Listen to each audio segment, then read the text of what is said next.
What is going on, everyone? Welcome to today's News Tonight. I believe this might be... No, we got one more episode before Christmas, right? We might do a December 23rd episode. Yeah. We will.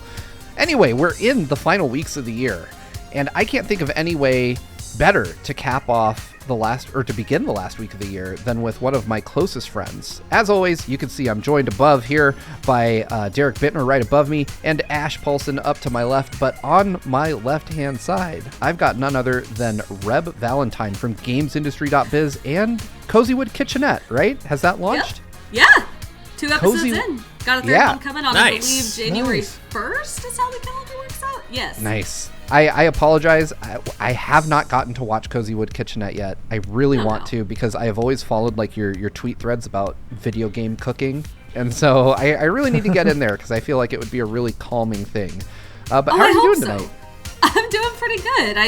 I hope that the podcast about food and coziness and video games ends up being a calming thing for people. I can't imagine anything you made being stressful to watch. Oh, I hope not. I mean, the truth is I am probably stressed most of the time, but for that reason, I immerse myself in relaxing, cozy things in hopes that I will counterbalance my life somehow. Oh. Nice. It looks like you're joined by a furry friend there. This is Robo. Right. This is Robo? Cat. Yeah. As in Chrono Trigger Robo? Her sister's name is Luca, yeah. Oh, Hell nice. yes. So you just made my Ash's favorite day. game. Yeah, my favorite game of all time. And Steve's as well, I know. Hell yeah. That's awesome. That is... I remembered Robo. I didn't remember Luca, so I was waiting for the joy to appear on Ash's face when you realized that, yes, it is a Chrono Trigger reference. Yeah. And bonus points because... Oh, no, go ahead. Luca's a little more camera shy. She knows when I have turned on the phone camera to take a picture of her and will deliberately hide herself because she knows. Nice. Some cats are like that.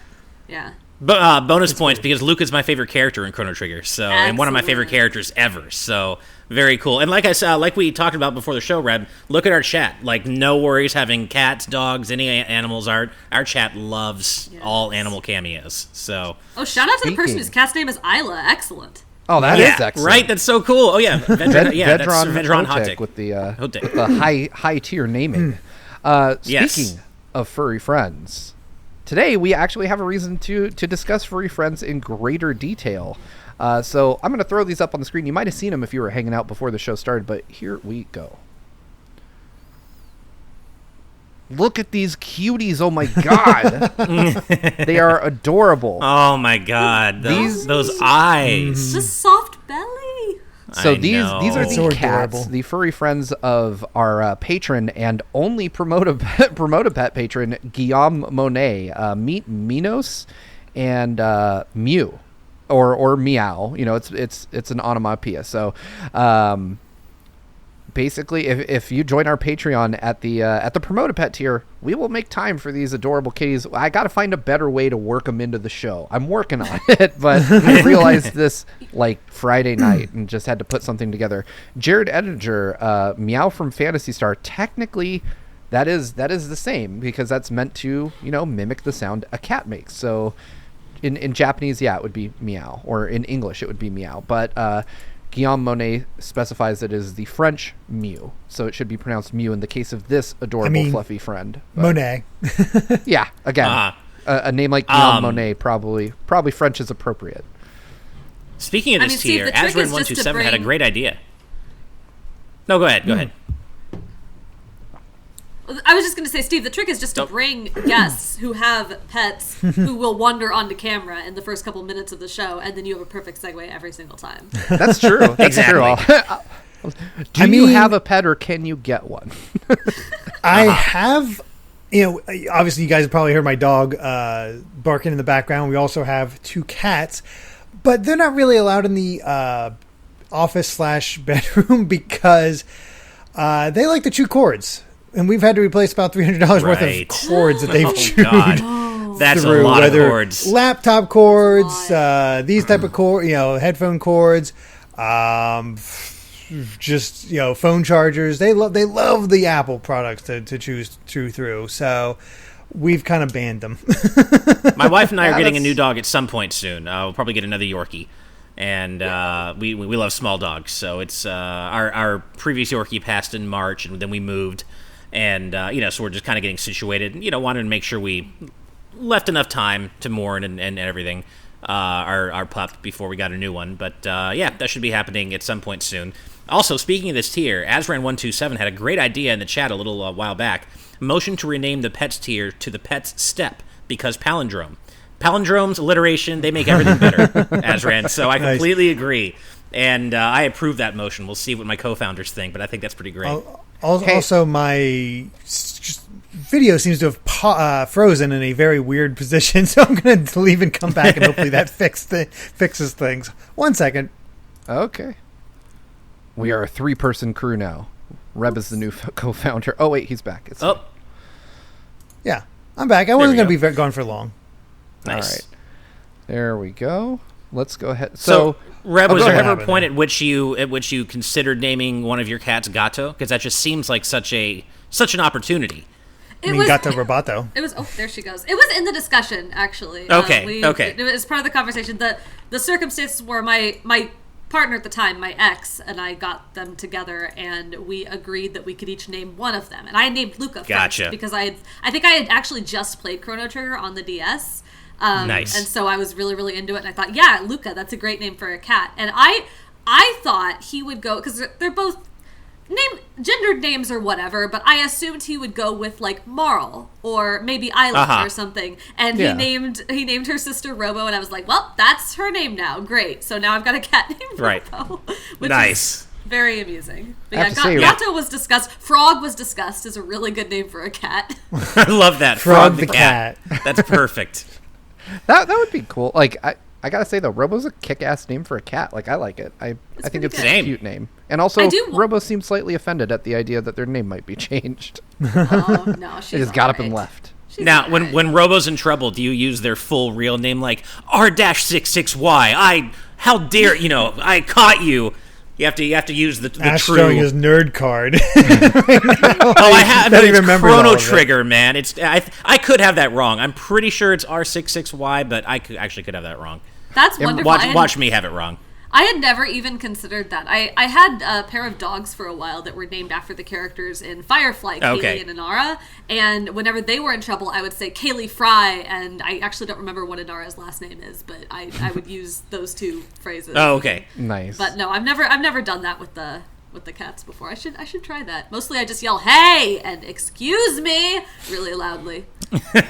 Well, okay, so it was R-66Y, and also Imran with the other deep cut. Robo is more Zaby than baby. As a fellow Chrono Trigger stan, I love that joke. That's good. Nice. So good. Nice. All right, so speaking of days gone by, let's go ahead and throw our first story up on the screen. And that is that the official Halo account tweeted out today that the Xbox 360 services are going offline in December 2021. Meaning that, multiplayer, all that is gone for every Halo game on the 360. And I have to say, I'm actually surprised they're still there now. When I read this tweet, I was like, what? People still play Halo on the Xbox 360? That's wild. But I mean, people still play Just Dance on the Wii, so it's not it's true. The thing that I think about a lot and have to remember, especially as someone who writes about game news, is the vast majority who purchase and play games are not buying the Xbox One X at launch. They're not playing the latest and greatest at all times. They go to a GameStop and get a game every couple months or so that they play for a really long time, or they have multiplayer games that they play for a really long time with their friends, and they might be a generation behind. A lot of people are one generation behind. And I think this news makes sense, right? Because now we are into the now current gen of consoles, and 360 is now 2 gens behind. And so I imagine they're seeing player numbers dwindle enough that it makes sense to do that. But I'm sure a lot of people were playing on the 360 up until somewhat recently, right? Yeah, and they're giving a heck of a heads up because they got a full year to get more Halo in. I have to imagine they've seen that by December of next year the play base will be minimal enough that it's not going to be a big deal. Yeah, they'll also have a new Halo out theoretically. Yeah, and they probably could have gotten away with pulling a Nintendo Doomsday in this case and said, hey, we're shutting down the servers at the end of March. But no, they're giving people a whole year. And that's really cool. I definitely respect that. Yeah, I have to give them respect for giving people so much advance notice, because that seems like a thing that almost never happens. And in addition to that, just the fact that they're still running at all, like I still have to, it is funny what you're saying though, Reb, because I do think about the very few times that I go into like a GameStop or something. And there's always at least one instance of somebody either like buying a game that I'm just shocked people even think about anymore. Like there's always somebody buying a really old game that I'm like, I can't imagine nobody I know would pick this up or be playing it. But you're right, there's a lot of people out there that for whatever their reasons are will pick up like one game every couple months, or they're still on really old technology playing these games. And I do find it really deeply interesting that this is even still a thing they're doing. I think Microsoft, though, to their credit, is handling this the right way, like putting the info out there really early. Yeah. Now, here's the question. Is Master Chief Collection going to be on Switch by the time the Xbox 360 servers go down? Do we think it's going to... On Switch? Well, no, via xCloud. Because remember, there's, the rumor is that... no, eventually... No. So I don't think so either. But, there was an interview not wildly long ago, and I'm like remembering this off the top of my head. I don't have it in front of me, but there was an interview not that long ago with it was probably Phil Spencer or some person at Xbox. No, well, it was Phil Spencer, because they were asking him about that specifically. They were like, you said a while back that you really wanted to get xCloud and Xbox Game Pass on these other console platforms, is that still the plan? And he said, well, yes, ideally we would love to have it on literally everything. However, due to various reasons, there are other there are other platforms that's easier to focus on right now. And he specifically called out like little TV streaming guys, like Roku's and stuff, or Chromecast, little things like that. So he said that is, I think, like the next focus, like the easiest next place to put it and the most obvious next place to put it. And yeah, he's open to the other stuff. But I assume there were talks going on at some point, which is why we heard all of those, sudden news stories of, they're putting xCloud on the Switch right now. And so I don't think that was fake. I don't think everyone just woke up one day, like every journalist just woke up one day and decided, we're going to write about this random thing. But it sounds like TV is probably what they're thinking of now. Like for some reason that proved to be more complex than they anticipated. And so, I don't think that makes sense. Makes sense.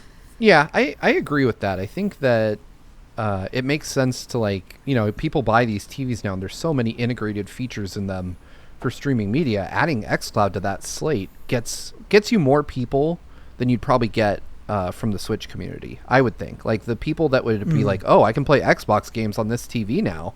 That's dope. I'll go buy a controller for that. Versus, people who are already gamers who own a Switch. They probably already have made the decision in their mind whether or not they want to support Xbox or whether they want xCloud.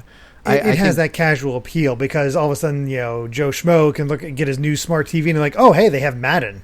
Sweet. Right. Yeah. It is interesting. I wonder if it comes at the cost of diluting the Xbox brand somewhat, though. Like if people start to see it as the thing that exists in your TV, or that, the thing that you don't need to buy a box for. And maybe that is Microsoft's end goal. Maybe they want to position Xbox more as a service than a platformer, something to that effect. I think they definitely do. Yeah. I mean, they said that was their goal. They want people in the ecosystem first. They don't really care how they get you there. I think it's definitely interesting, right? Like they say, like, anecdotally a lot, they like to tout like, when people subscribe to Xbox Game Pass and they get like a taste of all these games, we end up seeing actual sales numbers, like for full priced games, go up because people have been exposed to them and now they want more, or they see their friends playing them and now they want them. I think like anecdotally that's really interesting for certain titles, but I'm interested to see long term if that ends up being the case just across the board. Like if it ends up being a business model that's good, or if it, as you say, like really dilutes both the Xbox brand but also the idea of full priced games. Right, because what happens when people realize they can subscribe to a service and get hundreds of games, but then one game by itself is $70? Then, suddenly that value proposition becomes a little weird. Well, and also you have to consider the fact that, this is going to be somewhat gated by people's internet connections too. I mean, if you have a crappy internet connection, you're not going to be really able to take full advantage of this. So this is going to be something that is more easily accessible to some more than others. And that's, I think, a hurdle that Microsoft's going to have to overcome somehow. I think they'll be. Granted, it's a different beast, but we've seen most people have Netflix and all the other streaming services, and that's become sort of the norm now. It's. I don't see it as much of an issue. Once you have people in that ecosystem, I think they'll stick with it, and it's like, well, it's just get my Xbox and get my Game Pass, and hey, I have all these games I can just choose. Like, I feel like playing this today. I think that really is the end goal.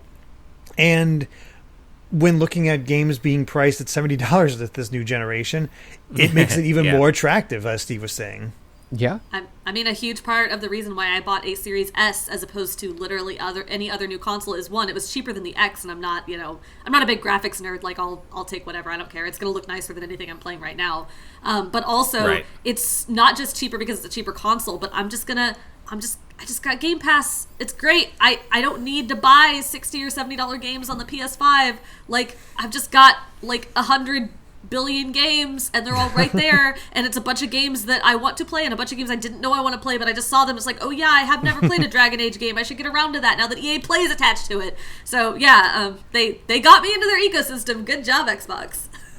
I remember reading your Twitter thread about when you got your Series S, and it was such a funny, like, authentic thing that you did, where you were saying, like, justifying your purchase of the Series S. You're like, I don't even have a 4K TV, and then like a couple tweets later, you're like, wait, I think I do have a 4K TV, and you were discovering, like, in real time that you had all the hardware you needed for the Series X, but it didn't really matter, right? And I think your experience is indicative of, like, what thousands upon thousands of gamers will realize, right? Like, oh, hey, I don't even like care enough about this TV. It doesn't matter to me. I'm going to buy the console that's cheaper because I'll still play all the same games on it. And I think for 90% of people, and that's being conservative, I think the vast majority of people that buy these consoles don't really care about the specs. They don't care about anything other than, does it play the games I want to play? And they'll make their, they'll open their wallet accordingly. But I'll be interested to see how this generation plays out, because this is the first one in a while where I feel like all the primary competitors in the industry have wildly different philosophies and approaches to how they're going to make their money this next couple of years. So it'll be interesting to see who actually bet correctly this time. Yeah. I think you're right. I do think we end up seeing, like, obviously seeing higher Series X sales for the sheer reason that they're going to have more available. But I think you're right. Like, most people aren't thinking about the difference between the S and the S. They're showing up to a GameStop or a Target or whatever, and they're going, okay, my kid wants the new Xbox. What's that? And they're just grabbing whichever happens to be in front of them. But I think you were right, like, philosophy wise. Yeah. Yeah. Mm-hmm. It'll be interesting to see the designs that Microsoft has for the next 5 years. Because as you're saying, Steve, I mean, as you're saying, the for the first time, Microsoft and Sony, even leaving Nintendo out for a second, Microsoft and Sony for the first time are taking such starkly divergent approaches to the way they're positioning their current generation of hardware, this generation. So, yeah, as you said, it's going to be really interesting to see how that shakes out for both of them, because we've never quite seen something like this before in previous generations. So, yeah, I'm really curious to see how it plays out, not just overall, but by region as well. Yeah, for sure. I think it'll make a huge difference. I mean, especially even if you kind of go more granular to the U.S., I imagine that your more traditional consoles will do better in certain parts of the country where internet access isn't as readily available or ubiquitous as it is, on the coasts. So that'll definitely be interesting. Anyway, moving on. We could probably talk all night, especially with Reb of all people, about business practices and sales numbers. And stuff like that. Sorry, you invited a business journalist on your podcast. Sorry. I know, that's cool. No, absolutely. It's that great. It's definitely a weak point of mine. Yeah, same. I think it's a weak point of most people in the industry, to be honest. I occupy a weird space. Yeah. Yeah, that's almost verbatim what I was going to say. But yeah, I don't think we've had another person as well versed in the business side of games as you on this show. So that's really an interesting perspective to hear from. Mm-hmm. Anyway, moving on to something a little more obscure or out there. Fun, maybe? I don't know. I find talking about sales stuff fun. But are there any Geno fans in the house? I mean, there's always a Geno fan in the house. I'm with Reb over here.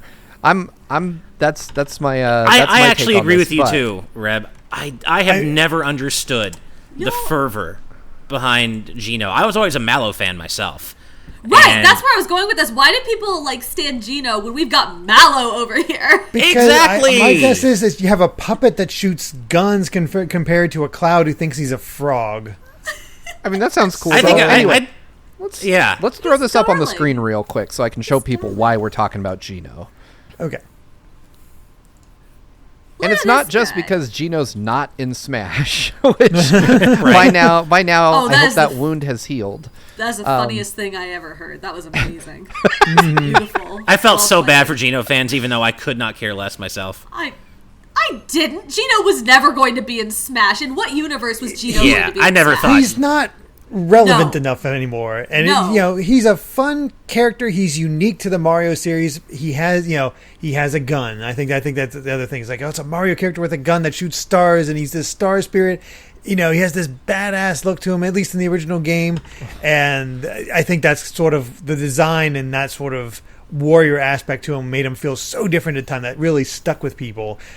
But it's been so long that it's just not as interesting of a cut anymore. And that's not to take anything away from the Geno fans. It's just the vast majority of people don't really care about Geno. No.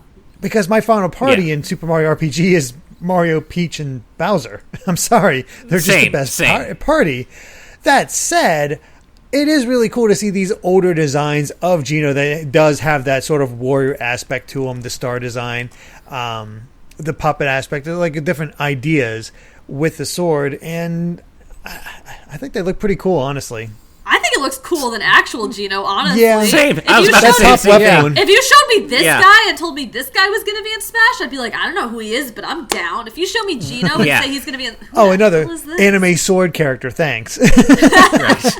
Well, we just... 100% though. Right? With the possible exception of the top right design, the other three, I think, all unilaterally look way cooler than the actual Geno we got. Straight up. Yeah.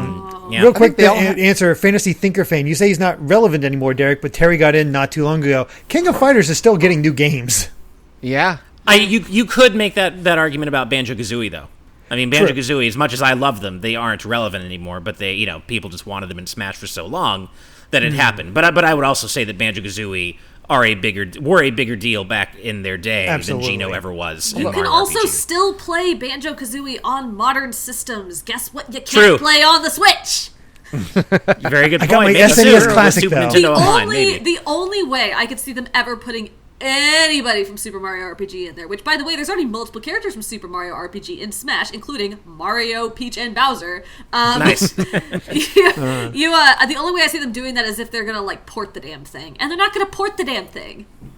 I agree. I want to point out something that Imran dropped in the chat because I had no idea about this. He says Geno is weirdly referenced in Moon, that PS1 RPG. What? Are we going to talk about Moon? Is it Moon time? I mean, I've not played This is my runner-up game of the year, Steve. Really? Yes. Nice. Yes. I've got to check this out. I mean, the Geno reference alone has me interested, but give me the elevator pitch on Moon, Reb, because I've never played it. Yes. Okay, I am here for this. This is great. I did not know I was going to be talking about Moon today. Okay, so Moon is an anti-RPG that was released in, I believe, off the top of my head, 1997 for the PS1, only in Japan. Oh, and wow. It was, I think it did fine, it was specifically marketed as an anti-RPG.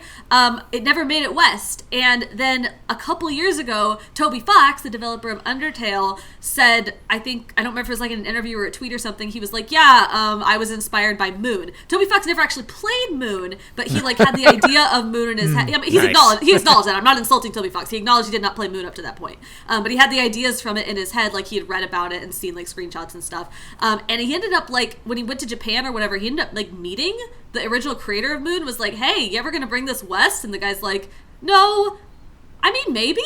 And then that got that guy's wheels turning. There's a really great Waypoint interview where they explain that Toby Fox talking to them actually inspired this. And so this year, Moon released on the Switch, thanks to Green Onion Games.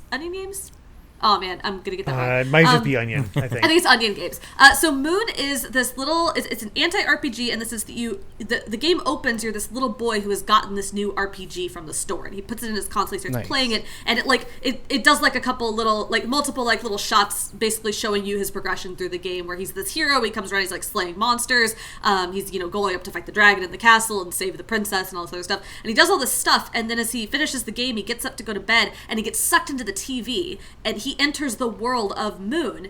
And in the world of Moon, everything is colored it's a little bit different than what he just experienced. The hero is not a hero. The hero is a jerk who's going around like killing all these innocent monsters and just annoying everybody and pissing off all the townspeople. And so you, as this boy, follow behind in his footsteps and save the souls of the monsters that you come across by like doing things to kind of make them feel fulfilled. So like you see like their corpses basically, and you kind of examine them, and you have like this little encyclopedia that gives you information on what that monster is. And so maybe it's a monster that's really shy and likes to hide, and so you have to like kind of turn your back and wait for it to show up, and then like really quickly turn around and grab it or whatever. Or maybe it's one that likes heights, so you have to like go up to the top of a cliff in order to encounter it or whatever. And so you do this as you're going through the game, and you meet like all these interesting characters, and as you rescue souls and as you do favors for the characters that you meet, you gather love or levels. So you level up by gathering love, and the whole thing operates on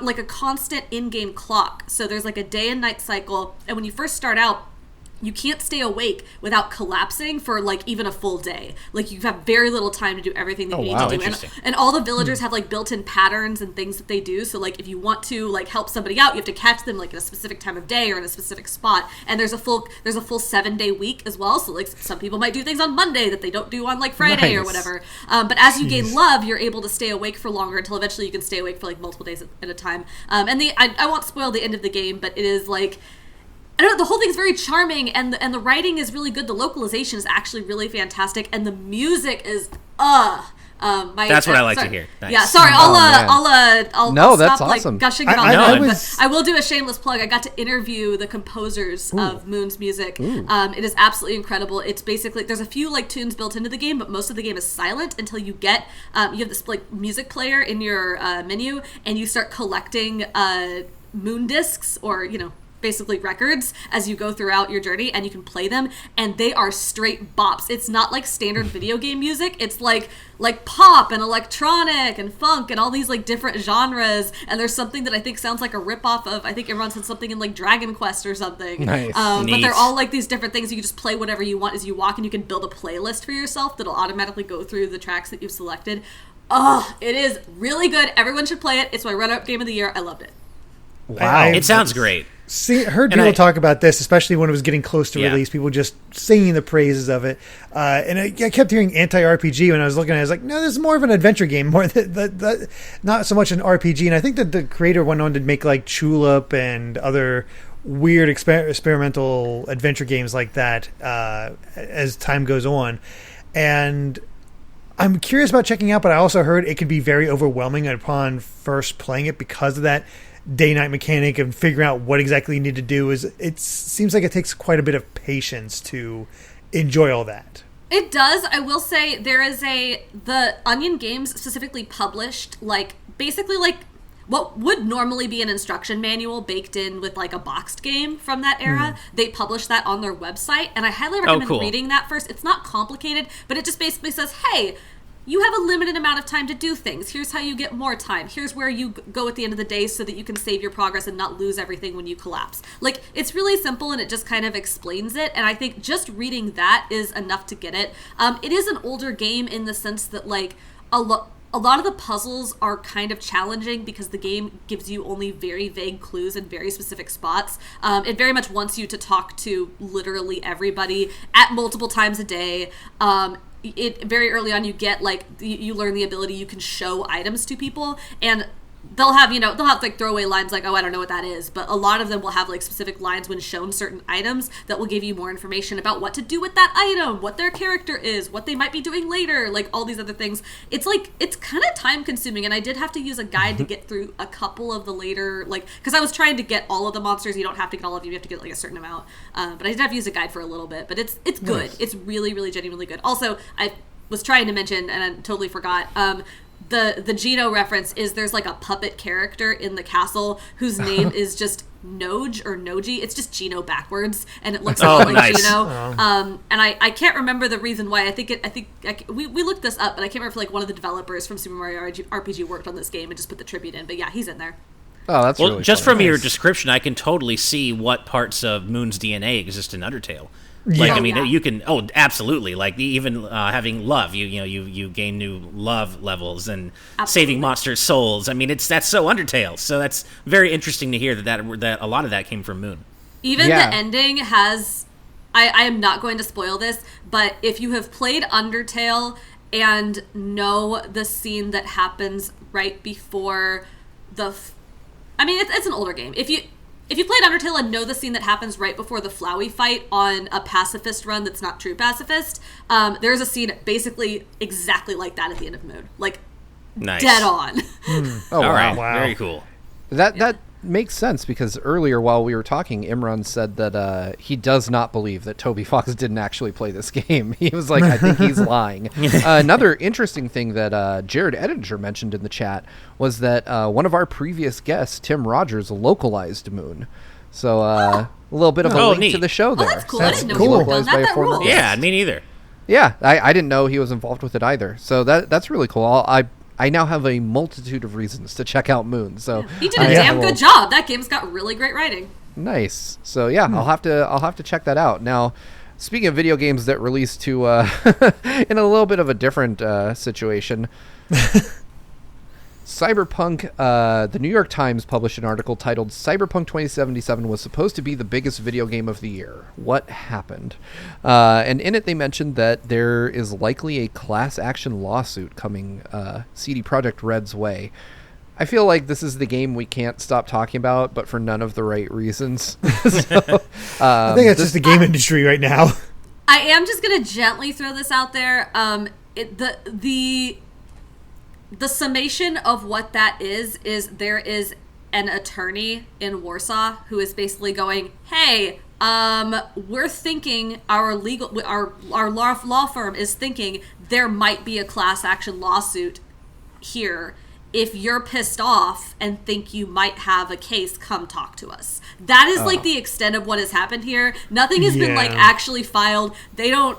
It does the letter that he has written. I mean, I'm just going through Google Translate, but because it's in Polish, but it doesn't like indicate that they already have any plaintiffs. Okay. I mean, I wouldn't be surprised if that happened, given kind of the upsetness that has happened here. And people's general litigious nature.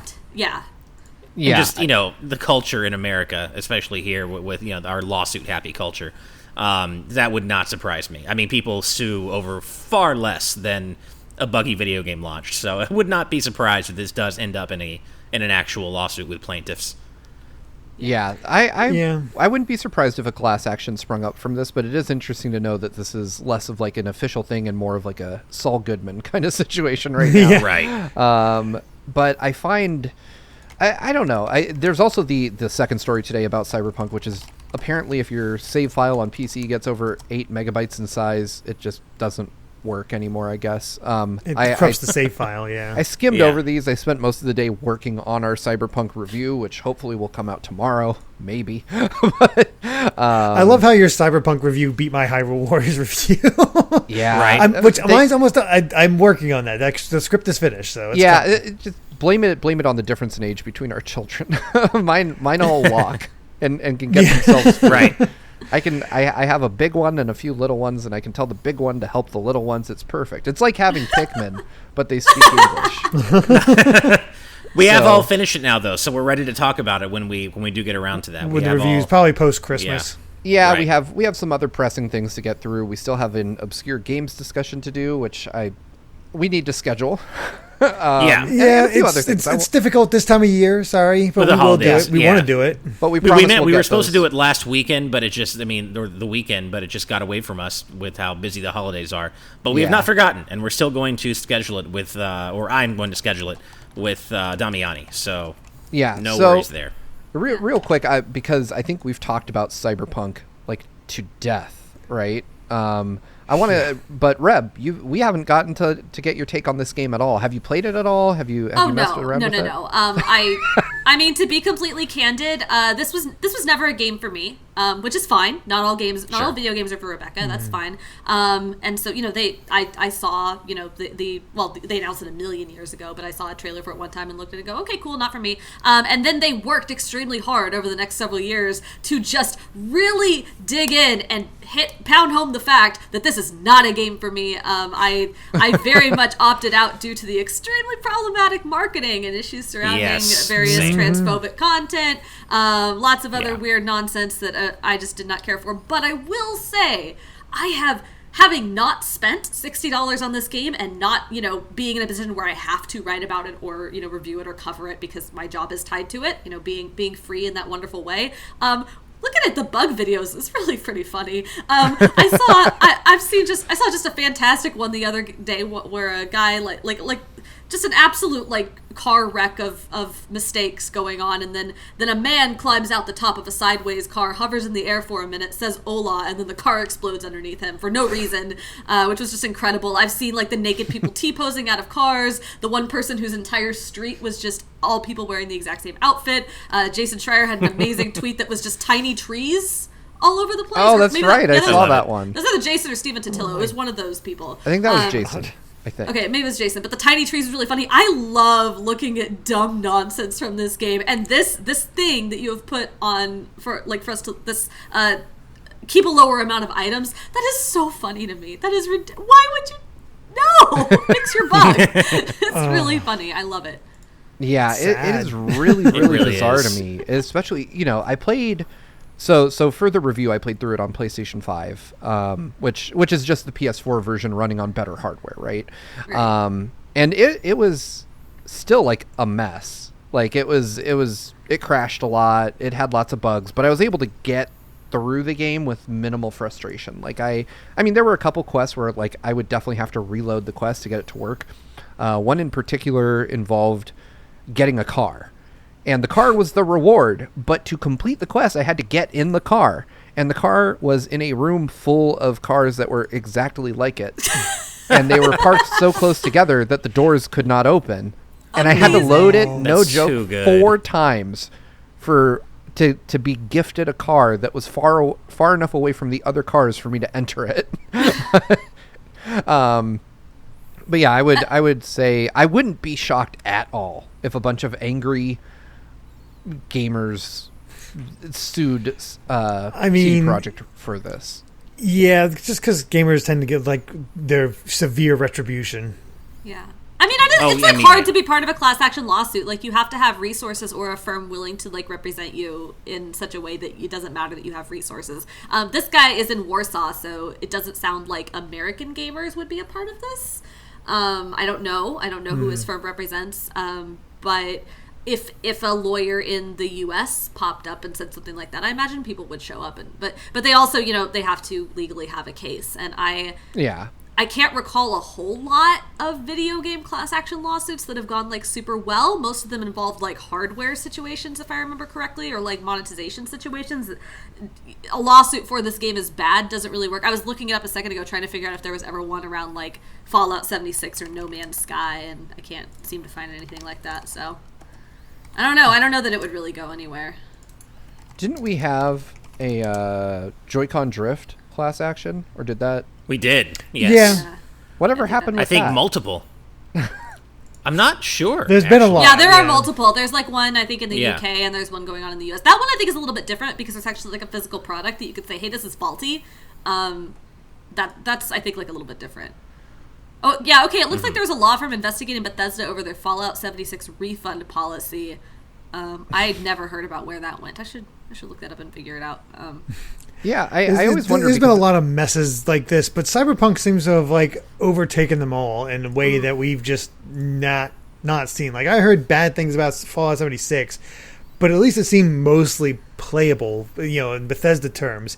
But this has gone beyond Bethesda, which is really saying something because Bethesda has that reputation, and I'm almost wondering, can CD Projekt Red survive this? Oh yeah, I mean, I think they will, but they have burned away pretty much all the goodwill they've built up from The Witcher 3 over the years. I mean, they've really burned up a lot of that goodwill. They'll survive, no doubt about it in my mind. They'll be fine. Money.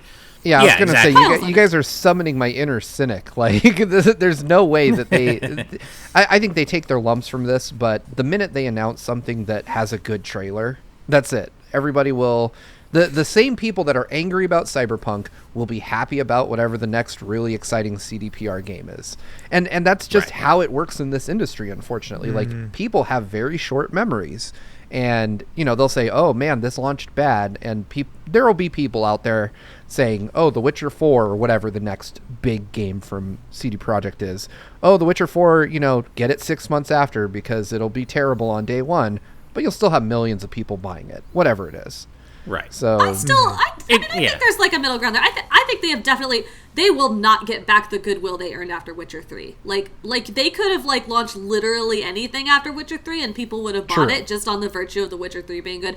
I think the level of upsetness we are seeing at the moment, and especially because people will forgive a lot of things in video games, but literally not functioning at a AAA level is pretty high on people's okay, that's bad lists. And I think the anger that we're seeing, I think that'll stick around. I don't think that people are going to be quite as quick to trust them in the future. They're going to have to do a lot of work to earn back that goodwill. But I do agree with you. I think that it will be far easier than it should be for them to get that back. Absolutely. Yeah. I do have this... I remember I was really excited because shortly after The Witcher 3 came out, the following year or maybe 2 years after, I can't quite remember, but CD Projekt Red reached out to me and invited me to a meeting at the following E3. And I was really excited. I was like, oh my God, the guys that made The Witcher 3 want to meet with me and want to talk about whatever they're working on. Hell yes. And they had been, if you've never been to E3 before E3 starts, and I know everyone on this call has, but for our audience's sake, LA is very much in a weird state where buildings are halfway plastered with ads. And so a lot of folks that are there early have fun trying to figure out what the hell game is going to be on the side of some of the larger buildings in Los Angeles. And I remember on one of them, I could see a CDPR logo, and I was like, oh, that must be what I'm meeting them about. They rented, they took out a huge ad space. This must be the next big game from them. And the day of my meeting, I was walking and I made sure to take the route that would lead me past that building so I could get some idea, because they told me it was a secret game and they would not give me any info on it. But of course, being CD Projekt Red, I took the meeting and it was Gwent. That's so I was deflating. So deflated. I remember I was sitting in the hallway with my partner in crime who was going to the meeting with me, and I was like, they invited us because it was fucking Gwent. And I was like, this almost isn't worth it. And right to 3 feet to the right of me, I hear someone go, are you ready for your meeting? And it was the person that was going to demo it had been within earshot the whole time of me complaining about how sad I was that it was Gwent. It was the most awkward meeting of my life. That's the worst. Yeah, I mean I didn't have the interpersonal element, but being that deflated reminds me of when during some GX here at E3, we were invited to a roundtable for a new 3DS game by Nintendo, a developer roundtable, and for some reason, there were whispers going around that it was going to be a new 2D Metroid, and so we were kind of excited and hyped, and it.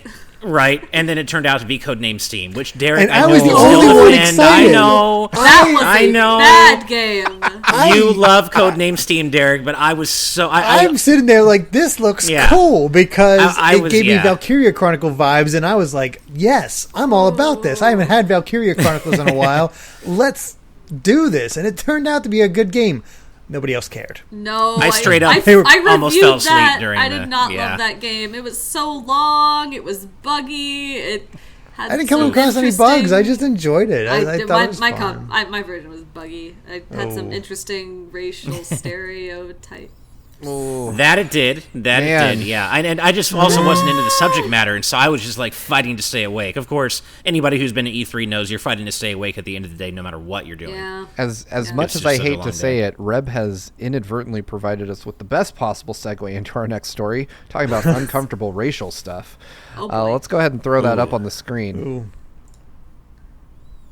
And that is this tweet thread from Twitch, which just begins with, "We've had questions about the use of the N-word on Twitch." We've had questions. Which I can't imagine what those questions are. I can't imagine. But can I say this? Well, no. The thing is, I feel like there's plenty of questions one could ask about what words Twitch will and will not allow, but I feel like the answer should be just really simple. Just very easy. Yeah, I feel like it should be. If you have to ask if you can use the N-word, you probably shouldn't be using it. No, I meant more in the sense of like, hey, Twitch, why are you allowing this on your platform? Oh, yeah. That too. Yeah. I did not mean the other kind of question. Oh, no, I just mean if you're reaching out to Twitch asking if you can use it. Yeah, no. You probably are wired you've already lost the plot. I've already lost Yeah, exactly. And I guess they've also banned the word simp, which is fantastic because anybody who uses that word automatically, to me, that and cuck, like anybody who uses that word, I'm like, what are you even doing? Like, if you're using that word unironically, you've lost the plot. Again, just like, yeah. I chalked it up to the younger generation. Yeah. I don't know. Yeah. I feel like I'm probably a bit too old for the whole... I missed the boat on simp and cuck. I will say that I don't know, maybe because it's an insult that came up like after I was already a grown man, it just doesn't. I don't even think simp is an insult. That's the thing. Here's how I feel about this in community building in general is that, I mean, is it that hard to tell if somebody's using something with the intent to be unkind? And if so, like, can't a moderator, like a human being, suss that out pretty easily? Like, oh, hey, like, even if you're calling somebody an inoffensive or a word that is deemed to be generally inoffensive, but you're doing it to antagonize another human being, like, you're being a dick. if you're being a dick on any platform in any way, shape, or form, just get out. Go home. There's better things to do than antagonize people on the internet. So I want to like kind of clarify what this was, because please. There was a lot of like weird like headlines about this when it was like last week that I think did not get to the context of this. So these rules that they're putting out there actually like were published at the very beginning of December, like on the 9th, and then it got like a new spotlight when Twitch had to apparently clarify these things. So this is I'm reading off my editor Brendan Sinclair's article over at gameindustry.biz just because he summed it up really, really well. But basically, Twitch is like trying to crack down on objectifying or harassing behavior just in a blanket way. So they're banning unwanted advances, asking for nudes, objectifying statements, repeated comments about a person's attractiveness, discussing desire to perform graphic sex acts on a public figure.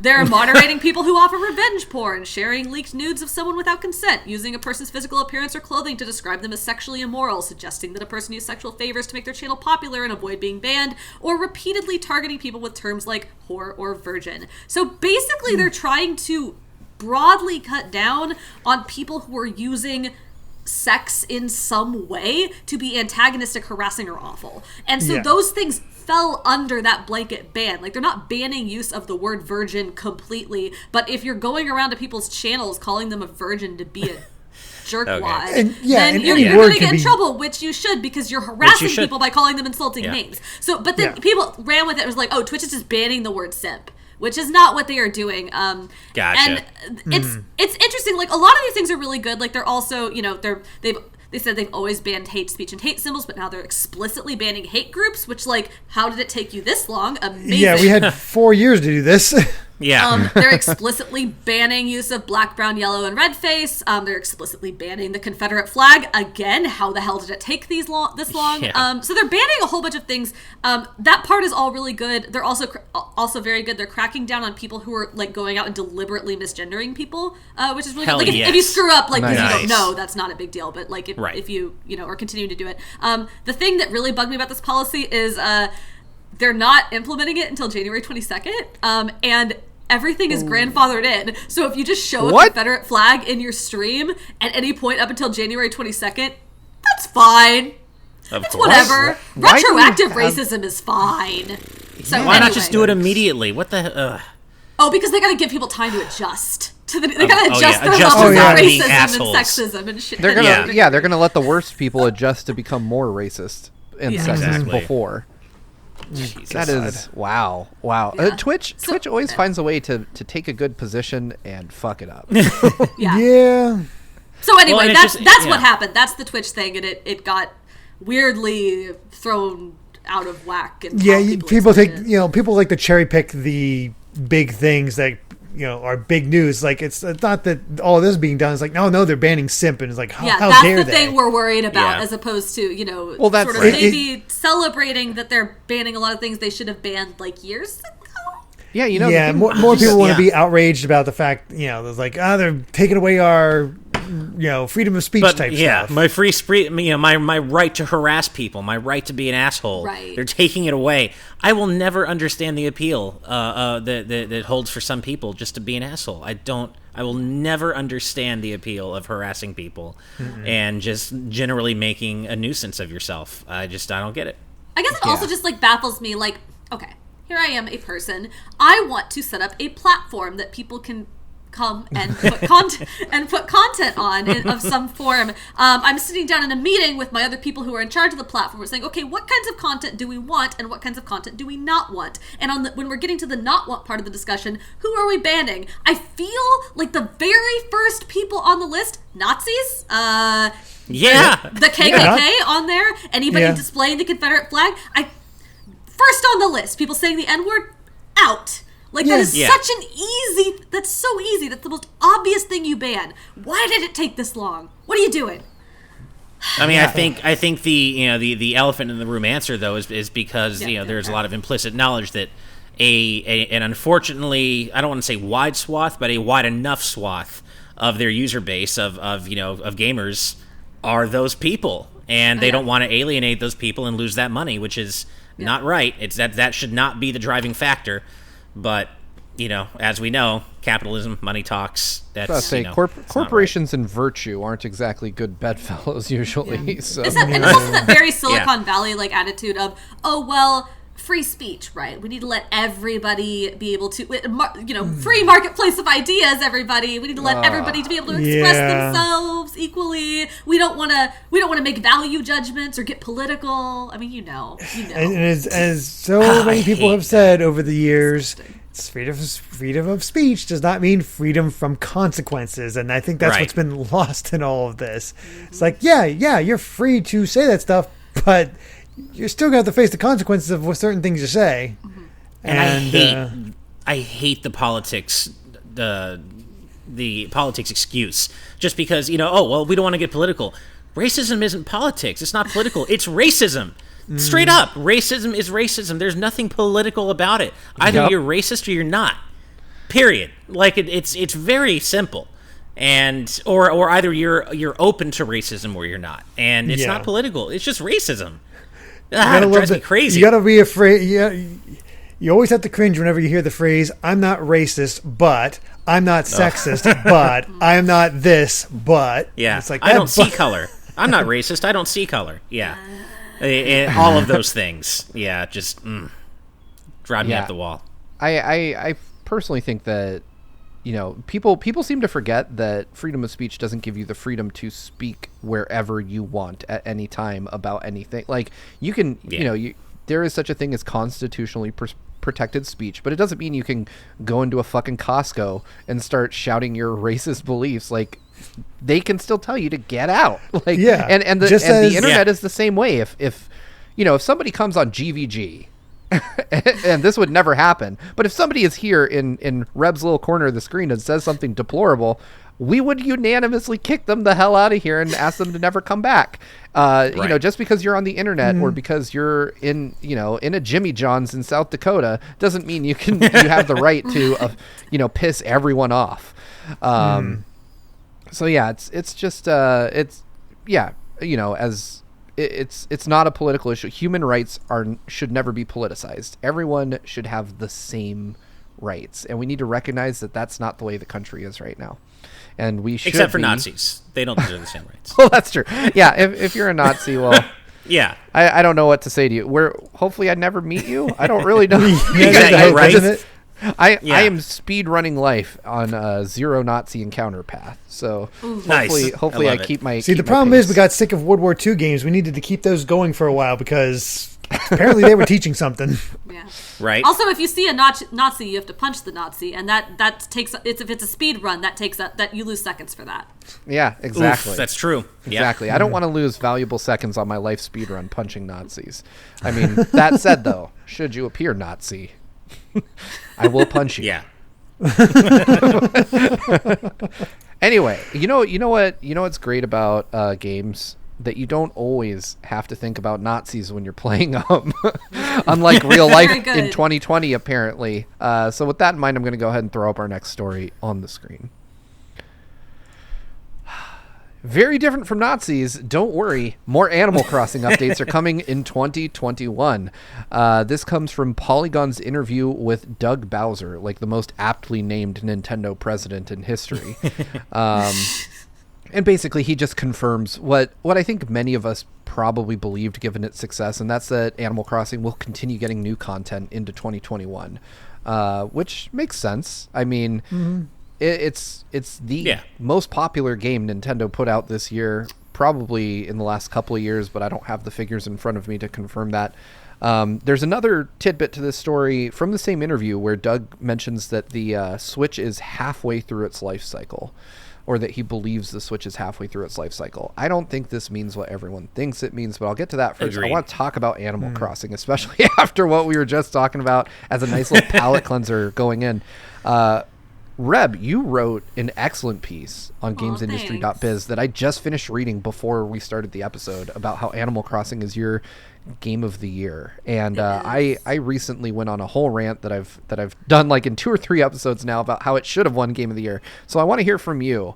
Can you summarize for the fine folks in the audience what your take on Animal Crossing is and why it is deserving of that honor? Oh, it's wonderful. So, I mean, I'm not going to get into the whole this was the game we needed in the pandemic thing because every website has had that take, and I think it's true. They are all correct, but I don't even need to go there. I've loved Animal Crossing since Wild World. I played so much Wild World. I played so much New Leaf. I was hyped up for this game before it was even announced because I knew there was no way they didn't make another Animal Crossing.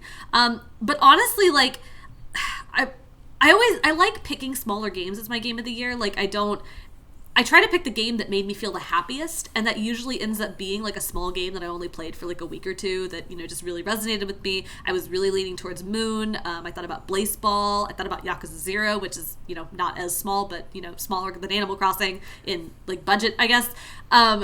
But when I saw the Game Awards, they did, the Game of the Year, like, orchestra montage at the very end, and they're playing, like, The Last of Us, and Ghost of Tsushima, and Final Fantasy VII, and Hades, and it's all this, music, like, the whole time. That's what it sounded like, yes. And then at the very end, all of a sudden, Animal Crossing just cuts in with just, like, it felt like sunlight bursting through the clouds, just like the theme. And I, like, started tearing up, and I realized I can't write about literally any other game, because I put 500 hours into that game. I've been playing, wow. I'm still playing it. Tomorrow morning, I am going to open up that game and play it, like, again, because I play it almost every day in the morning before I start work. And it just, that game makes me happy. I think when it first came out, there was, like, some conversation about, is it too, like, gamey now? Is it too gamified, like, with the Nook Miles and all, like, the objectives? And I think, like, if you're just, I think the pandemic kind of did it no favors in that particular respect because everyone was home doing nothing, and so everyone was just, like, mad dashing through all the objectives of that game. I was too. But Animal Crossing has always been a long game. It's never been a game about, like, trying to complete objectives and, like level up and finish, the whatever. It's about, like, the slow change of seasons, like the day-to-day, the long term.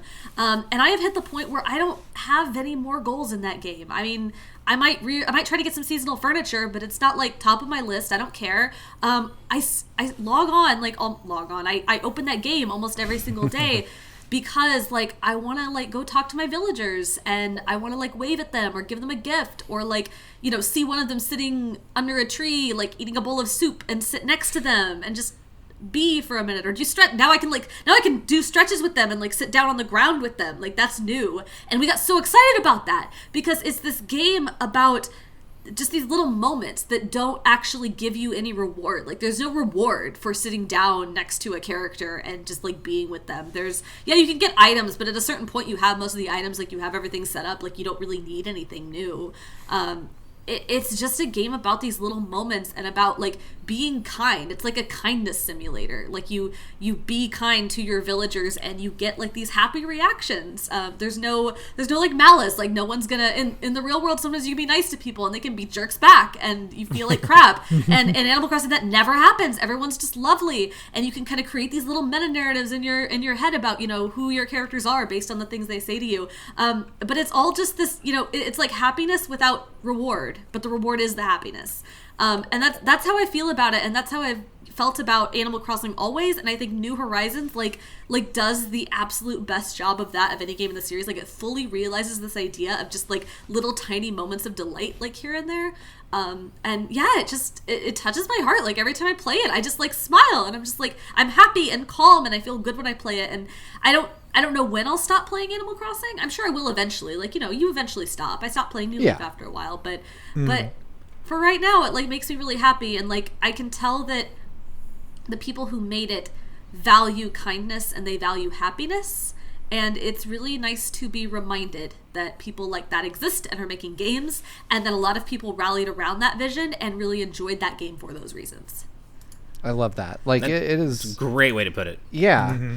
I mean, it definitely, you know, when I reviewed it, I described it as a game that makes you smile. And we lost Derek. Derek was unhappy. Just kidding.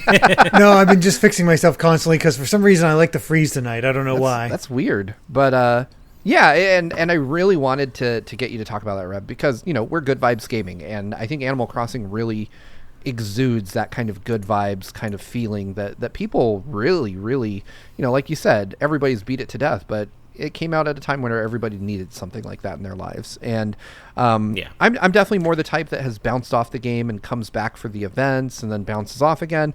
You know, work pulls me away or other things pull me away from it. But I think this is, in the history of the series, I think this is the easiest one to come back to. I don't feel the guilt of leaving my island and then coming back to it after an extended period of time. Which I think was always kind of one of the things that kept me away. Like, once I bounced off and went away for a while, I didn't want to come back to my village because I felt guilty. I felt guilty that there were weeds and roaches, and my villagers would all be like, oh my God, you know, where have you been? And I think this one is much more charming. One, I can sell those weeds. Like, Tom Nook will buy them. And two... They also look nicer. They don't look like just a crappy little stalk sticking up out of the ground. They have little flowers or something. They're nice. Yeah, it doesn't look terrible anymore. I've seen some people, like, landscape with weeds. Just like I have a section of my island that I deliberately kept with weeds. It looks nice. Oh, nice. Yeah. In the chat, Steve, I think Turkey Subaye said much the same thing that you just said. They stopped playing a couple of months ago, scared to go back and see everyone. But it sounds as though that's not quite as ominous a proposition in New Horizons. And also, absolutely. Welcome, like Turkeys. Yeah, that's a new name, I believe. Yeah, it's a new name. I don't recognize it, so I just wanted to say welcome, Turkey Subaye, and thank you for joining us live. Yeah. They just give you like a little line that's just like, oh, hey, I hadn't seen you in a while. I hope you had a good time doing whatever you were doing. Or I guess you were probably really busy. That's okay. You know, make sure you're taking time for yourself. They have like really positive, affirming lines now. They acknowledge that it's been a while, but it's all like, it's very nice. That's great. Yeah. It's not as cruel as I've heard the original Animal Crossing be. And one of the things I love is that if you're gone for a long time, the first time your character emerges from their house, they'll have bedhead, and they'll look like they've just been sleeping the whole time, and they like come out and they yawn and their hair's all jacked up, and then they'll realize, you know, they need to fix themselves and go back to the way they looked before real quick, which I think is a really cute way to do it. It makes you smile the minute you come back, which I think is a really nice thing to do for people that might be feeling that kind of guilt. But if you do feel that, don't, because honestly, there's nothing wrong with, you know, putting a game down for a while and coming back to it. I think Reb's description of like going for a game of the year that just makes you the happiest is a really good way of like looking at how I ended up doing mine, because it's true. That's how I picked mine. Because I'm not an Animal Crossing player. I played it a little bit and I just bounced off it. I just never been able to get into that genre for one reason or another. But playing Final Fantasy VII Remake and being transported back to my childhood in this year, re-experiencing that, because you haven't played 7 for a while. It's easy to hear it's like, oh, it's overrated, oh, it does this wrong, oh, it does this wrong, and you go back into that world and all of a sudden it's like, no, I still love this is still amazing. I love these characters, I love this world. This is my childhood that I'm now just enraptured by and more modernized, and I can appreciate so much more about it, to the fact that I just want to do everything. And I think that's why it became my game of the year, just because it made me so freaking happy. I mean, I mentioned a few days ago that, or a couple of weeks ago, I think, when we were talking about our Game of the Year nominations, that or the Game Awards, that FF7 Remake is my Game of the Year too, and I mentioned that it's because for my Game of the Year, I usually go with what made me feel the most, right? I used a much less great sounding word at the time. I said what made me feel the hardest, which was a terrible idea, but what made me feel the most. And that is, for like you, Derek, it was FF7 Remake, and it was that was the game that took me to the highest emotional points over the whole year, or over the course of the year. And same, I'm not an Animal Crossing player myself. It's just not my kind of game, but it's also impossible to argue against, in my opinion. Yeah. I mean, I can't argue against it. It does deserve to be Game of the Year, even if FF7 is my personal choice. Yeah, I mean, you said it, as you said, Reb, it's a kindness simulator, and we really need that in 2020. That is for damn sure. And yeah, I can't argue against it, even if it isn't personally my kind of game. Yeah. I will say kudos to having that attitude towards Game of the Year, because I think I felt really good when I moved over to the Biz site, and I could just write about whatever I wanted, and there wasn't a pressure to come up with a definitive list. I feel like it's hard to try to sit there and come up with either a personal Game of the Year or a collective Game of the Year for whatever outlet you're doing stuff for, where you're trying to figure out what was the objectively best game. I don't know. Video games are all different. Exactly. Yeah. Right? How can you quantify that? How do you compare? How do you compare Hades and Animal Crossing? They are two completely different experiences. They are both. I've not played Hades, but I hear it's excellent. I'm sure it is. It's really good. How do you compare the two? It's just whatever you felt something about. That's Yeah. Well, according to Imran, Game of the Year is Hades, so that's fine. That's a perfectly valid pick. Yeah, I've been having a lot of fun with it. I do my streams of it, and I don't want to really stop, because I am having so much fun. Because you get on a good run, or you get closer for a good run, and you really start loving those characters as you go back and forth between the underworld and trying to escape. I like Hades. I don't love Hades. How much did you? I haven't heard that take yet. That's interesting. Did you beat? How much did you do? Because I've seen people curious about you put time in it, but people are curious. Did you beat the game? I've not beat the game, but I don't know what could save for a massive mechanical or narrative event. I don't imagine there's anything that could shake my opinion of the game at this point. Interesting. I've been to Elysium, and I've run up against the boss a few times, and I just was I don't really know how much more of this I need. I've already sunk 4 or 5 hours into it, and I'm not enraptured by it, but I'm also not turned off. It's just kind of, to me, I would liken it to watching an episode of a show I like, but it's a rerun. I would keep the TV fair on, enough. but I'm also not going to pick up the remote and go seek it out either. I think that's fair. Right. I think if you're not... Some people are oh, well, you just got to play 10, 20 hours of this game to get really into it. No. If you're into a couple hours, you're not feeling it. No. Yeah. No, that's that was not for you. That's fine. Opposite. I played for at my first run. I'm oh, I get it. Just because the combat was that smooth for me, and I did not expect it to feel that good when I tried out Hades. And then all of a sudden, they got the narrative aspects to it, the fun of the multiple runs and figuring all that out. That was really nice. And I'll be right back. No worries. I have it downloaded. I'm looking forward to trying it myself. I have not yet, but I'm very curious, given your highly divergent opinions on it, Derek and Steve. I'm curious which side I'll fall on, because I have not played it yet. As a quick aside, what platform do you have that downloaded on? Switch. Good, because that's where we're going next. Nice. Well done. So the second half of this story, and it's real easy, again, for me and to talk about Animal Crossing at length, but is that Doug Bowser claims that, or rather, he states, right? He doesn't claim he knows. he stated that the Switch is halfway through its life cycle. And Reb, being the resident business expert here, I want to get your take on this before any of us chime in on it. What do you think he's talking about the Switch, or do you think he's talking about the current model of the Switch, or do you think he's talking about something different? I think that man could be talking about literally anything he wanted. The interview that quote came from, and I say this not to insult the people who conducted it, because doing Nintendo interviews is like pulling teeth. I have done one Nintendo interview in my career. You cannot get them to say literally anything, but you still have to publish it. So they did their absolute best. This is no shade. I think it was Polygon who ran that. This is literally no shade to Polygon. That man said nothing in that whole interview. Literally, like, absolutely nothing. Halfway through its life cycle could mean anything. It could mean halfway, like some vague midway point, anywhere, not literally. It could mean literally like halfway, and we're releasing a console in like 4 years or something like that. It could mean halfway through the main Switch, and we're going to come out with a Switch Pro. It could mean, I don't know, it's somewhat into its life cycle, I don't know. Or it could just be like a throwaway answer. It means nothing. Yeah. I think anyone trying to read anything more into that is like a Nintendo fan person, or they're trying to sell you a bigger Switch, right? Yeah. Like, exactly. But I get it. I mean, people got to run that. Like, it's interesting. It will be an interesting comment in like 2 or 3 more years. Hello. When we know, when we already know what he meant and can kind of look at like the context surrounding it. That's when it'll be interesting, which is why it is worth like writing about and reporting. But I've definitely seen.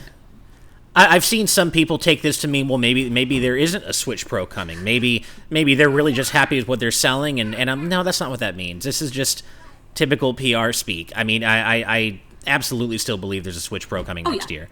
And I don't think this means that anywhere close to the idea or even a suggestion that there isn't. No. You're absolutely right. There's definitely a Switch Pro coming, and I think it is next year.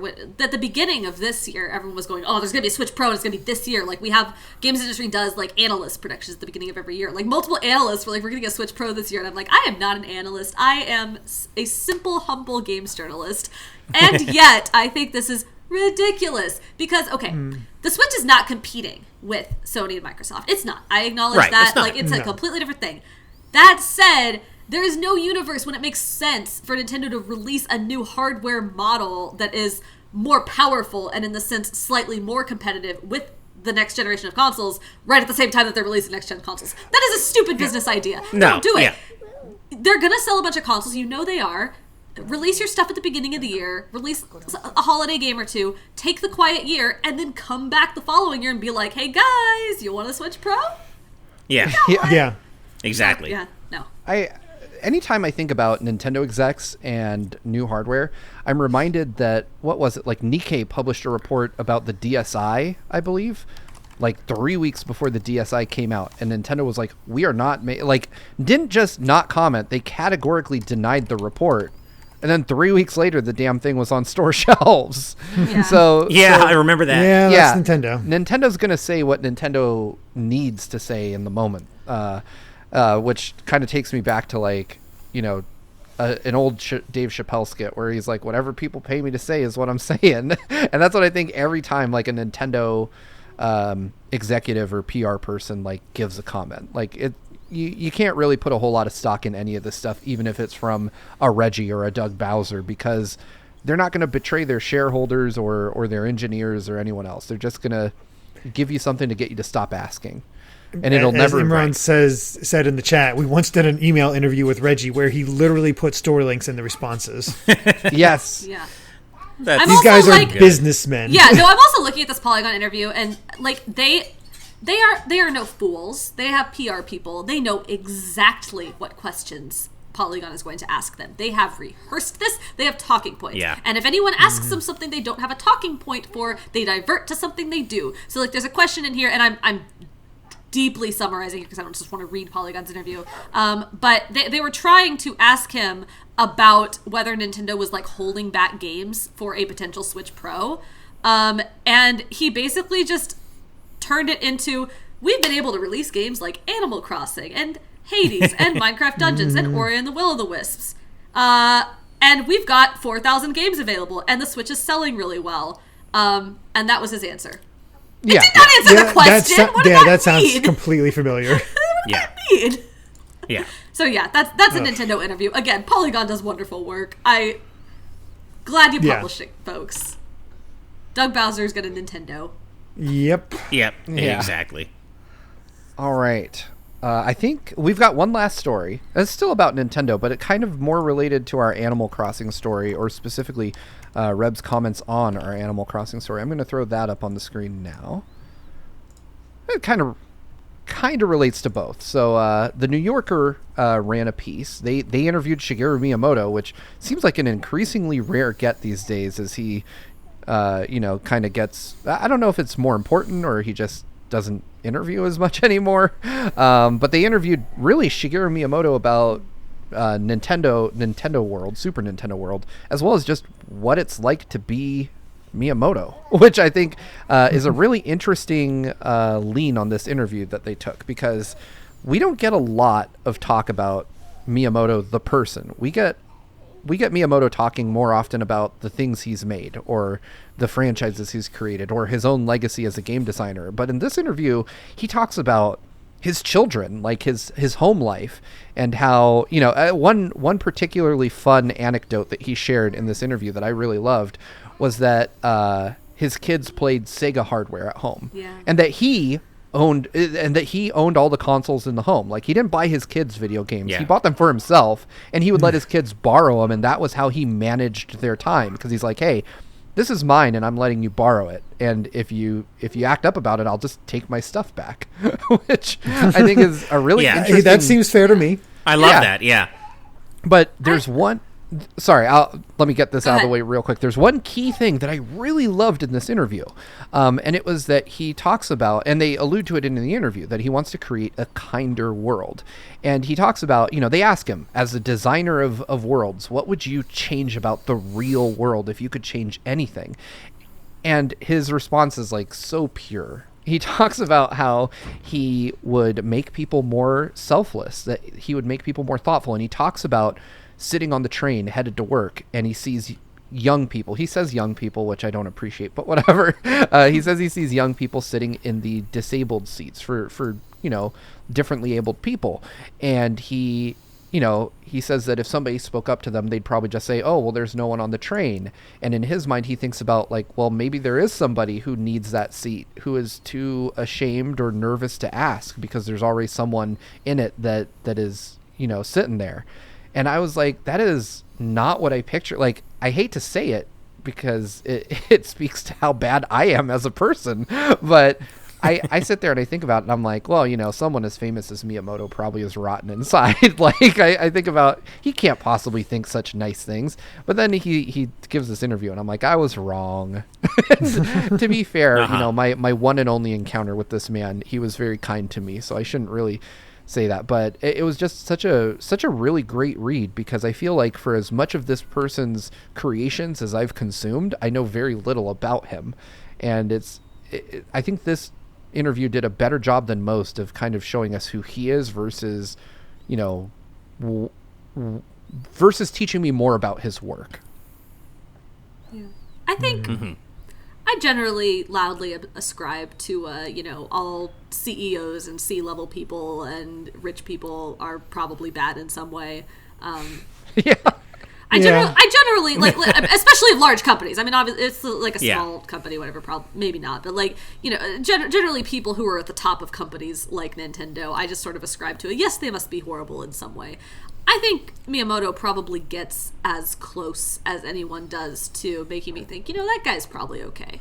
The most you hear about Miyamoto is maybe that he's a little too old-fashioned in his ideas for game design. Like, doesn't really... And I've mentioned that. And, for example, the whole anecdote about Sticker Star not needing a story. Well, and not even just, I mean, and not only just that, but just in, what we saw happen with Super Mario Galaxy 2 as opposed to Galaxy 1, where in Galaxy 2, Miyamoto took a lot more creative control and really downplayed the story and kind of the atmosphere of the game, which is something I loved about Galaxy 1. So, I mean, even though I find my own tastes diverging more from Miyamoto's design ethos as he gets older and as I get older too, I mean, I still respect the hell out of the guy. And I'm with you, Steve. It's so interesting to see the man behind the games, to learn a little bit more about him. And my favorite part of this whole thing, I think, has to be the fact where he admits that his kids played Sega games too. And the interviewer's like, well, did that ever upset you? And he's like, no, it just inspired me to try harder so that they like my games more than the competitions. And that's such a Miyamoto answer. And he says his kids especially like playing Outrun and Space Harrier. And I'm just going to say his kids have great taste, because those are some awesome, those are their classics. Yeah, I think with Miyamoto, it is interesting. I like watching the directs he's in, and I like the Super Nintendo World thing recently that he was in. I think it is very clear. He says these philosophies, about wanting to make kinder games, and wanting to encourage families to play together and spend time together, and wanting games to be something that makes you happy and feel good. And I think that if he does not sincerely believe those things, he is doing a hell of an act. Because you watch that Super Nintendo World thing, that man walked onto the screen and said, "Hi, I'm Mario's dad," which is just like this wonderful. It is a funny internet meme, but he also like has just like this very wry sincerity about it. Like, you watch him throughout that whole thing, he loves this. He's like. He's looking at this thing, and he very much seems genuinely delighted by this Mario thing that they have made, and I think that's genuine. I think it is. I mean, he's a human being. I'm sure he's imperfect like the rest of us, but I think he's all right. I think he's okay. I think he genuinely believes what he's trying to do with games, and I think he does a damn good job of it. Nintendo's games make me really happy. It's his earnestness that really seems to connect with people, because you have the whole what was it? Talk late night show where he went the thumbs up, thumbs down thing that became a meme. I've already seen people immediately grabbing him. This is popcorn as he's eating it. Stuff's going down. I got to get my popcorn out for this. That's become a very likely new meme, and it just every part of him seems so genuine to what he just comes across like. He really just seems like a proud papa when he looked at these two. Looks at all that he's done, and Nintendo seems to attract and engender talent like that in general. I mean, Miyamoto. I mean, he's so genuine. You can tell how passionate he is about what we do, and we just saw that again with Sakurai in his Sephiroth presentation. He had a smile just plastered on his face the whole time, and you could tell how excited he was about Sephiroth and getting to recreate Advent Children in the trailer. And that's one of my favorite things about Nintendo is that you see a lot of the personalities there seem genuinely happy to be working with those properties. And we saw that with Iwata before he passed away, rest in peace. And I mean, he was the most genuine. You could feel his kindness coming through in the directs, and just he really wanted to make people happy. And you see that with Miyamoto, you see that with Sakurai. And that's one of my favorite things about Nintendo. Aonuma. I mean, you see that with everybody, basically, at Nintendo. And I just, Tabata, and it's great. And I love that about them. I love the interviews or little videos where Miyamoto or sometimes Aonuma will get on and answer questions about Mario, or for Aonuma it'll be Legend of Zelda. Like the one where they were asking him questions about, okay, what's Mario's last name? Mario. Wait, Mario, and then it came back again when I think it was a Game Informer video interview they did, where they're like, "What's Link's last name?" And they're like, "Oh, it's Mario." Wait, what? Link Mario? No, Link. That's his last name. Nice. Or the one where they're like, "What? Who's Bowser Jr.'s mom?" And he's like, "Me." Yeah. Right. Yeah. And while I admit, I know obviously Miyamoto knows best. He's Mario and Luigi's dad. I totally get it. I will always look at Miyamoto sideways for claiming that Mario is 24 years old. No fucking way is he 24 years old, man. Come on. Grown-up fellow. Right? Yeah. No, there's a joy there, and like I said, he's either sincere in this, or he's just a really, really good actor, and we're all going to be deeply disappointed one day, but... Yeah, I want to believe it's the former.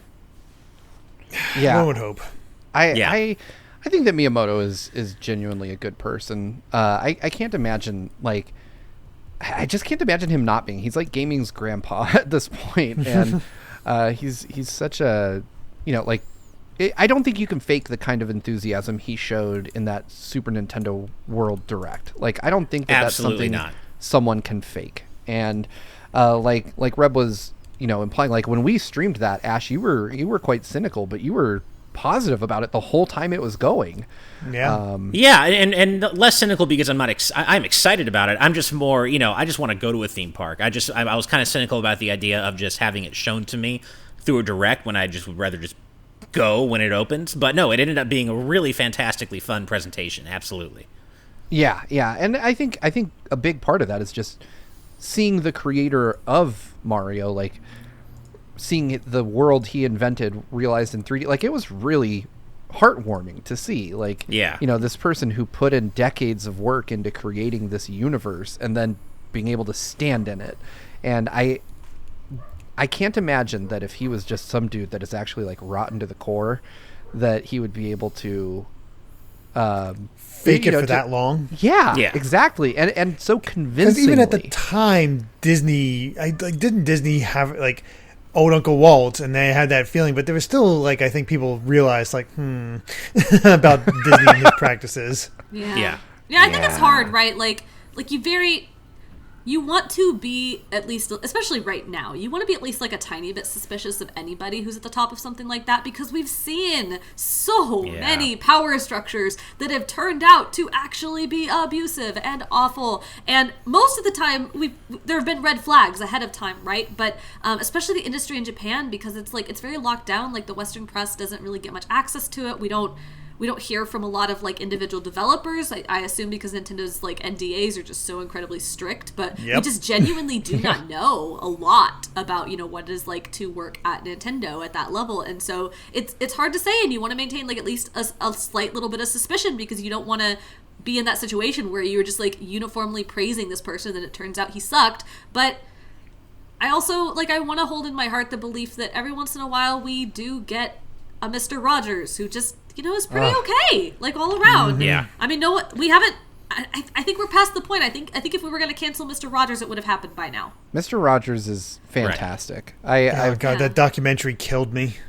Yeah. I have a son who is adopted and has been through significant trauma in his life, and I sat down and watched Mr. Rogers with him to help him kind of understand his feelings, and it got to me, I think, more than it got to him. Like, watching Mr. Rogers had me in tears, and I was like, oh, man, I miss this man. Yeah. I used to watch him on TV. I assume reruns. I don't know. Maybe not. I watched him too as a kid. Yeah. Yeah, so really he's a wonderful influence, and I definitely think Miyamoto is more Mr. Rogers than evil corporate billionaire. But definitely. I want to believe that, and if I'm ever provided evidence to the contrary, I will reevaluate my opinion of him. But I mean, of course. And, it's been how long? And we sometimes get good ones. You still have not heard a bad thing about Steve Irwin when he passed. And he was just genuinely enthusiastic. Sometimes you get those people who are just really into it. And I think the same, and sometimes they're dealing with heavy trauma themselves, like Robin Williams or Anthony Bourdain. Again, extremely enthusiastic people. Nobody ever had anything bad to say about, but they had their own issues that they were dealing with, and it's rough. And to see that genuineness, especially nowadays, is so, like, suspicious almost, because you can't believe it. You're seeing too much corruption everywhere else to see something genuine. You're like, is this true? Yeah. And especially to see that genuineness in the face of their own personal struggles, like the way that Iwata never lost his passion and his kindness and that sense of familiarity with his audience, even as he was battling his cancer, before the end, or with Chadwick Boseman, for example, who, I mean, look, in hindsight, that man brought us four incredibly, and well, I mean, they're great action films, but his roles in them were so physical. And yet he brought us those movies and gave it 150%, despite the fact that he was battling this illness the whole time. Like when you can keep that sense of genuineness and love for what you do and connecting with your audience, even when you're struggling so much. I mean, that's the mark of real character right there. Yeah.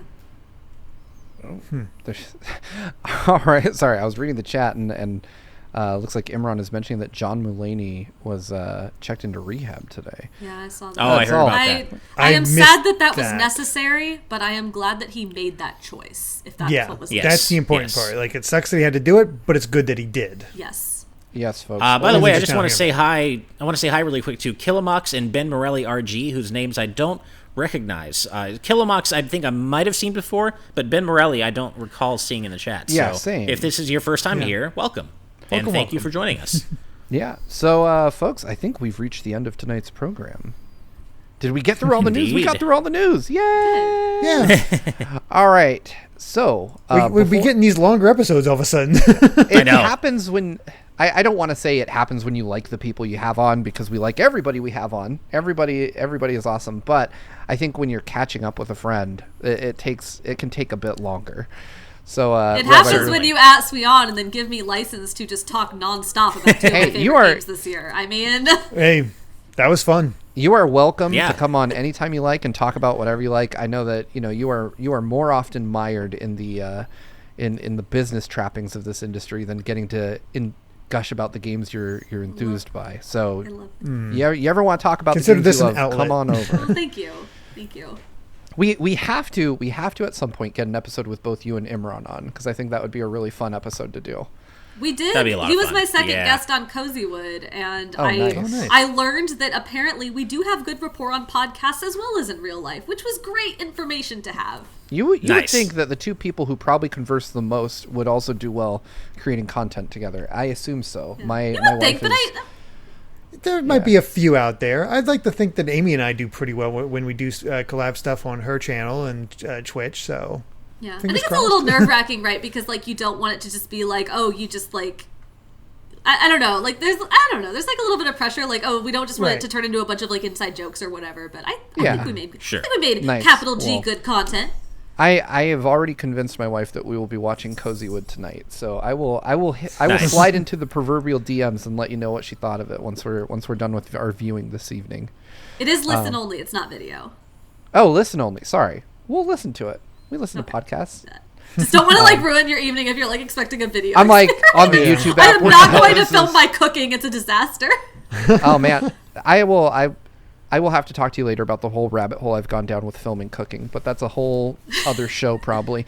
Anyway, so before we sign off, Reb, where can we find you besides obviously gi.biz or including gi.biz or gameindustry.biz? So if you want to know more about the business of how the video games you love get made, you can find me at gameindustry.biz, where I'm a reporter there. You can also find me on Twitter at Duck Valentine, and the Cozywood Kitchenette is on Twitter at Cozywood Kitchen, and from there there's links to all the different podcast services it's on. Nice. Yeah. Nice. I will be subbing tonight. I haven't had time to consume anything, but I do have to end the show at some point. So it looks like we've made our way through all of just the several past couple days headlines worth of news since the weekend, and we're on our Monday, Wednesday, Friday schedule. But before we sign off, we have to give special thanks to all of our patrons at the producer tier for helping to make this show happen. We appreciate you guys so much, and I do know that there were a few of you that were new, but I didn't have time to audit the list before the show. But know that we appreciate you. Your names will be in the credits tonight. And in addition to that, we have a massive thank you to our patrons at the executive producer tier and above. Those fine folks are Rob Arman X, Dan and Twistle, Z Patty, Adam O'Sullivan, Floating Mew, Christopher, The D-Pad, Vesmio, Waffle King, Kieran Phillips, Benny Yao, my mom, hi mom, Geller, Shiny Turkey, Titus Malvolio, Jake Pelka, Michael Phone, Mitchell Herring, Jay Acosta, Game Explain, Charles Zaz, Andrew Medeiros, Jonathan Belmare, Kitty Kong Facts, who is indeed a good boy. Thank you for the cameo, Kitty Kong yes, Facts. indeed.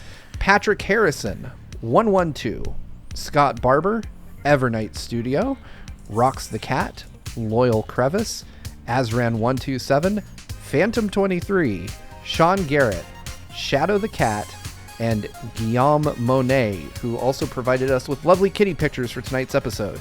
Remember that you too can become a patron over at patreon.com/gvgaming, or for as little as $5 a month, you can view today's news tonight live like our lovely audience members here.